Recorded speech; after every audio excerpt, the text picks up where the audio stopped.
कोई भी सपना साकार करने के लिए सबसे जरूरी है सही कोच का होना। चुनिए सक्सेस एकेडमी रायपुर को और करे अपने IAS PSC और व्यापम का सपना साकार।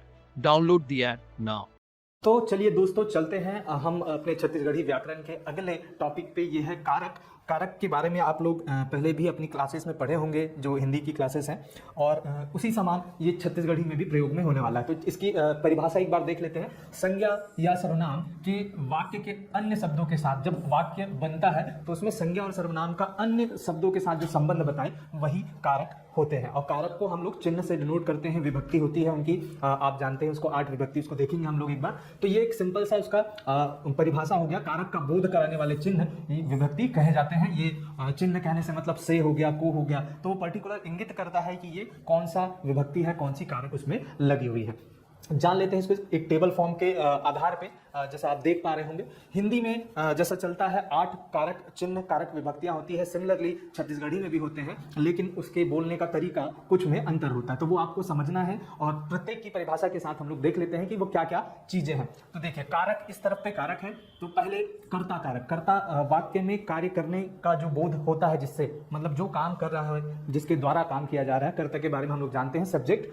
अब इसके लिए ने चिन्ह होता है हिंदी में, और इसी को जब आप छत्तीसगढ़ी में आ जाओ तो ह या हर, और बहुवचन में जब आप बनाओ तो मन लगता है। जैसे एग्जांपल के लिए कोई काम है, राम ने फल खाया, राम ने फल खाया, तो यहाँ पे हिंदी में हमारा सब्जेक्ट राम है। वैसे ही छत्तीसगढ़ी में जब आप कन्वर्ट करेंगे उसको, राम हर फल खाइस या राम ह फल खाइस, दोनों सही है। अब इसी को बहुवचन पे ले, उन्होंने फल खाया, हिंदी में आप कहेंगे तो उन्होंने फल खाया। नहीं आ रहा है वहां पे कारक चिन्ह जो है, क्योंकि कर्ता जो है फल खा रहा है, वही काम कर रहा है। अब छत्तीसगढ़ी में करेंगे उसको, उन्होंने फल खाया, तो ओ मन यहाँ पे आ गया, ओ मन फल खाइस। तो ये सामान्य सा प्रयोग है, जैसे हिंदी में करते हैं अपन, वैसा ही है। और ये जो परिभाषा है कर्ता कारक की, ये हो गया काम करने वाला। जो उस वाक्य में काम कर रहा है वो कर्ता कहलाएगा। इसके बारे में आप सभी जानते हैं। उसके बाद कर्म। कर्म मतलब जिस पर काम का प्रभाव पड़े, जिसको इंग्लिश में आप ऑब्जेक्ट कहते हैं। तो जो भी काम आप कर रहे हैं वो जिस पर प्रभाव डालेगा वो हो जाएगा आपका कर्म कारक। तो इसके लिए हिंदी में इस्तेमाल होता है को, छत्तीसगढ़ी में सिंगुलर के लिए हो जाएगा ल या ला, और बहुवचन जब बनाओगे तो मन ला इस्तेमाल होता है। जैसे राम ने रावण को मारा, हिंदी में राम ने रावण को मारा, तो उसको जब छत्तीसगढ़ी करेंगे तो हो जाएगा राम हर वो वाला, फिर रावण ला मारिस या रावण ल मारिस, ये हो गया। इसी तरीके से अगर इसको बहुवचन पे लें तो उन्होंने उनको पीटा, तो आप हिंदी में उसको करेंगे तो उन्होंने उनको पीटा। और इसी को जब छत्तीसगढ़ी में लाएंगे तो ओ मन्हा ओला मारिस, ऐसा टाइप का ये बनेगा। तो ये आपको ध्यान में रखना है, जिस पर काम का प्रभाव पड़ेगा वो हो जाएगा आपका कर्म कारक, और इसको छत्तीसगढ़ी में आप चिन्हित करेंगे ल या ला से। इसी तरीके से करण कारक की तरफ जब जाते हैं तो जिसके द्वारा कर्ता काम करे, मतलब ये साधन की बात कर रहा है, जिसके द्वारा वो काम किया जा रहा है। मतलब ऑब्जेक्ट जो है किस चीज से साधित किया गया है। मतलब इसको एग्जाम्पल के तौर पे समझे तो राम ने रावण को मारा, तो किससे मारा जब आप पूछोगे तो वो बन जाएगा आपका करण, मतलब किस युक्ति के द्वारा मारा। जैसे राम ने रावण को तीर से मारा, तो तीर के द्वारा मारा जा रहा है या तीर के द्वारा काम किया जा रहा है। तो ये कर्ता जो काम कर रहा है किसके कारण, किस चीज से कर रहा है, वो इसमें आ जाएगा। तो हिंदी में आप से या द्वारा लगाते हैं, जैसे राम ने रावण को बाण से मारा, ये वाला आ गया, या बाण के द्वारा मारा, ये भी कह सकते हो आप। तो ये आता है। और इसी को जब छत्तीसगढ़ी में जाएं तो ले, बाण ले मारिस, राम हा रावण ला बाण ले मारिस। और बहुवचन पे जब आपको बनाना हो तो मन ले ये लगता है, तो ये आपको ध्यान में रखना है। इसी तरीके से संप्रदान।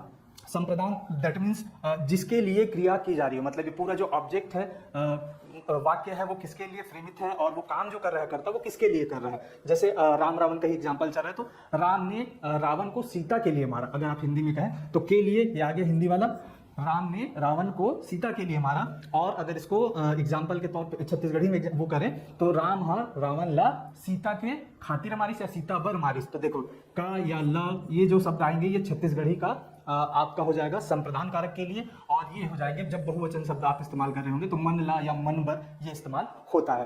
तो जिसके लिए क्रिया की जाए वो है संप्रदान। अच्छा, कभी कभी आपको कंफ्यूजन होता है ये वाला को और ये वाला को, है ना, दोनों में ही को दिख रहा है हिंदी में, वैसे ही छत्तीसगढ़ी में भी ल जो है कॉमन यहाँ भी आज इस्तेमाल होता है, ल और यहाँ भी। तो ये कौन सा कारक है, ये आप जब वाक्य में प्रयोग करेंगे तभी आपको समझ में आएगा। जैसे उदाहरण के लिए मैं एक लेख के देखते हैं, जैसा कि राम ने मोहन को पीटा। ठीक है, राम ने मोहन को पीटा।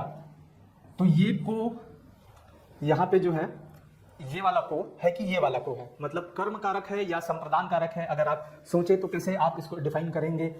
राम ने मोहन को पीटा, राम ने मोहन को पीटा। तो आप देख रहे हैं ये जो कर्म कारक है उस पर होता है जिस पर प्रभाव पड़े। तो राम जो है काम कर रहा है पीटने का, और ये पीटने की क्रिया सीधे सीधे मोहन पे हो रही है। तो इसलिए ये वाला जो को है ये कर्म कारक वाला को है। आप देख पा रहे होंगे कर्म कारक वाला को, क्योंकि डायरेक्ट उसका प्रभाव उसके ऊपर पड़ रहा है। जबकि इसी को एग्जाम्पल चेंज करें, राम ने सेम टू सेम रहे मोहन को पैसे दिए। जब ये आप एग्जाम्पल सेट करें और ये वाला को कहें कि ये कौन सा कारक है, क्या ये कर्म कारक है या संप्रदान कारक, तो आपको यहाँ पे जो को है ये जिसके लिए क्रिया की जाए, या इस पे आप ये भाव रख सकते हैं। इसको अगर आसान से समझना है तो इस तरफ पे आप ये ध्यान पे रखें, इसमें देने का बोध आपको पता चलेगा, हमेशा देने का बोध, है ना।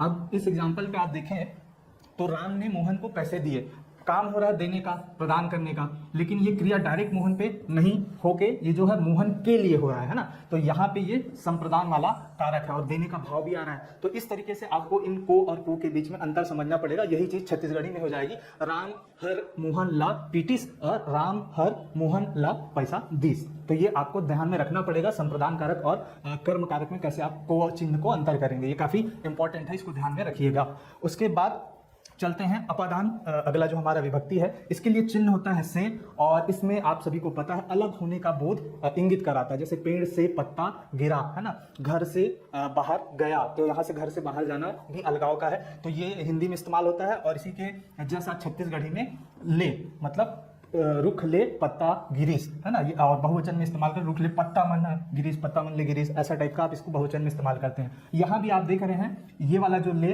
या यहाँ जो से है और यहाँ जो से है ये कॉमन सा दिखता है, और इसमें अंतर करना बहुत आसान है। अपादान जो कारक है यहाँ पे ये हमेशा अलग होने का भाव दिखाता है, किसी चीज का किसी चीज से विलग होना, अलग होना, कहीं जाना। तो ये रिक्ति से आप समझ लेंगे कि कौन सा वाला ले है ये, क्योंकि वाक्यों में कभी कभी पूछ लेता है, तो आपको ध्यान में रखना। और ये चिन्ह छत्तीसगढ़ी के चिन्ह आपको बिल्कुल याद होने चाहिए, वो डायरेक्ट पूछ लेता है। जैसे कि बर जो है कौन से कारक चिन्ह का घोतक है, तो आपको बताना पड़ेगा बर जो है संप्रदान कारक का घोतक है। बाकी कॉमन वालों को नहीं पूछेगा, जो विशिष्ट है उसको जरूर पूछेगा, और जो कॉमन है उसको वाक्य के जरिए पूछेगा, वाक्य में कौन सा कारक प्रयोग में लिया गया है, तो आपको उसके भाव को समझना पड़ेगा। ठीक है, तो ये अपादान कारक, अलग होने का भाव, यहीं पे आप क्लियर कर लेंगे।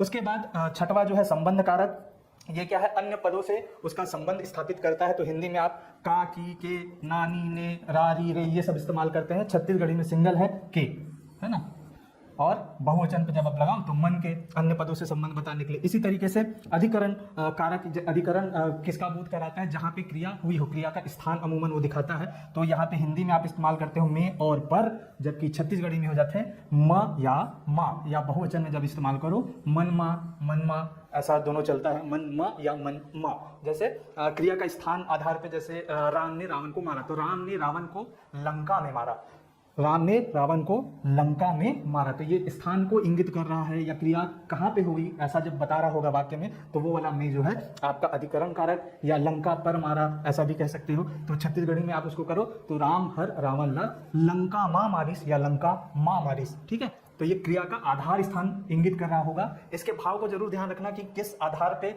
वो कारक पे जाएगा। तो अधिकरण के लिए आपको स्थान जहाँ पे क्रिया होने का बोध होगा, आपको इसको ध्यान में रखिएगा। इसी तरीके से संबोधन, ये आखिरी विभक्ति जो आठवीं चिन्ह है, ये बहुत आसान है। हे, अरे, अहो या अजी ये सब हिंदी में इस्तेमाल करते हैं, वैसे ही छत्तीसगढ़ी में हे, अरे चलता है, रे, एगा, है ना, गो कहा जाता है, गो ऐसा कहते हैं छत्तीसगढ़ी में। फिर ओ या ए जी, ओ जी, ए भी चलता है। तो ये किसी को संबोधित करने के लिए, किसी को पुकारने के लिए ये सब शब्द इस्तेमाल होते हैं। और अंत में ऐसा इन सब के पीछे भी ये चिन्ह लगा लेना, है ना, ये वाला चिन्ह लगता है, तो ये आसानी से आप पहचान पाएंगे। इसको एक सिंपल एग्जांपल से, एक एग्जांपल से समझने की कोशिश करते हैं। मैंने कोशिश किया है इस पर। ये है हिंदी में, जैसे हम अभी बना ही रहे थे, जो राम ने रावण को बाण से सीता के लिए मारा। ये एक सेंटेंस हो गया।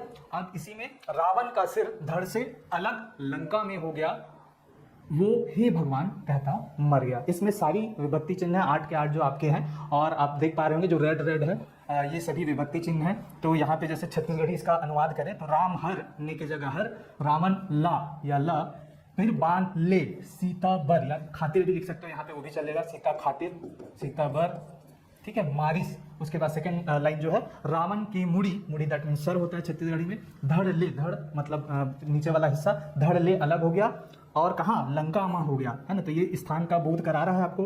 फिर उसी तरीके से वो हे भगवान कहता मर गया, तो ये संबोधन वाला है, हे भगवान कहता मर गया। तो ये पूरा 8 के 8 जो आपके विभक्ति चिन्ह है वो एक सेंटेंस में लाया गया है। अगर आप देख पा रहे होंगे तो यहाँ ने और जो हर इस्तेमाल हुआ है वो कर्ता कारक है, कर्ता विभक्ति। अगर को की बात करें यहाँ सेकंड में को और छत्तीसगढ़ी में ला, तो ये कर्म कारक है। जबकि बाण से जो मारा है तो से, या छत्तीसगढ़ी में बाण ले मारिस, तो ये हो जाएगा करण कारक। इसी तरीके से सीता के लिए, जिसके लिए काम किया गया है, तो कौन सा संप्रदान कारक के लिए, या बर जो छत्तीसगढ़ी में इस्तेमाल हुआ तो ये संप्रदान कारक हो गया। इसी तरीके से रावण का सिर है ना, रावण का सिर अलग हो गया, तो ये संबंध का और के जो लिखा हुआ है संबंध कारक है, क्योंकि रावण का सिर जो है संबंधित हो रहा है, रावण का जो सिर है वो इसकी बात कर रहा है। और जब धड़ से अलग हो गया बोले तो ये अलग होने का भाव आएगा, तो ये हो जाएगा अपादान कारक से या ले। इसके बाद में माँ जो है आपका अधिकरण कारक, मतलब कहाँ पे ये क्रिया हुई है, तो लंका में या लंका माँ भी लिखोगे यहाँ, जैसे हिंदी छत्तीसगढ़ी में आओगे तो ये में या माँ जो है अधिकरण कारक हो गया। और वह हे भगवान कहता मर गया, ओ हर हे भगवान कहत मर गई, तो ये हे जो है संबोधन छत्तीसगढ़ी में भी वही इस्तेमाल हुआ है। राइट, तो मैं उम्मीद करता हूँ कि इस एक एग्जाम्पल से आपको 8 जो कारक की विभक्ति चिन्ह है वो समझ में आ रही होगी। छत्तीसगढ़ी में भी वैसे ही इस्तेमाल हो रहा है, बस उसका जो फॉर्म है, वर्ड फॉर्म जो वो चेंज हुआ है, तो ये आपको ध्यान में रखने होंगे। राइट।